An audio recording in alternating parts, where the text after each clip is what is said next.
বেশ কয়েকজনের প্রশ্ন ছিল যে ওয়ার্কআউটে ভালো এনার্জি কীভাবে পাবে, বা ওয়ার্কআউট করার সময় এনার্জি পায় না, ওটার জন্য ফ্রি ওয়ার্কআউট মিলে কি খাওয়া যায়। ওয়ার্কআউটের মিনিমাম 1 ঘন্টা আগে, 1 ঘন্টা বা 1.5 ঘন্টা আগে সিম্পল কার্বোহাইড্রেট যদি রাখেন তাহলে ওয়ার্কআউটে একটা বেটার এনার্জি পাবেন। তো সিম্পল কার্বোহাইড্রেট হিসেবে আপনি রাখতে পারেন যে কোনো ফ্রুট, যেমন ধরো কলা, আপেল, হ্যাঁ, বা সিম্পল হোয়াইট রাইস।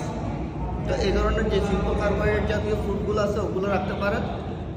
দেন আরেকটা জিনিস খেয়াল রাখতে হবে, এটা হচ্ছে স্লিপ, ঘুম ঠিকভাবে হচ্ছে কিনা। ঘুম যদি কম হয় তাও কিন্তু যতই আপনি ফ্রি ওয়ার্কআউট মিলে, যতই কার্বোহাইড্রেট রাখেন, যতই ফ্রি ওয়ার্কআউট সাপ্লিমেন্ট ইউজ করেন, আপনার যদি ঘুম যদি ঠিক না হয়, আপনার ওয়ার্কআউটে অত বেশি এনার্জি পাবেন না, একটু উইক ফিল হবে।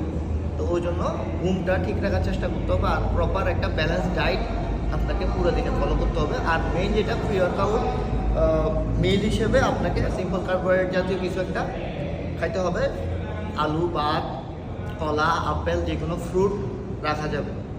দেন আপনি একটা ভালো ইন্টেন্স ওয়ার্কআউট করতে পারবেন।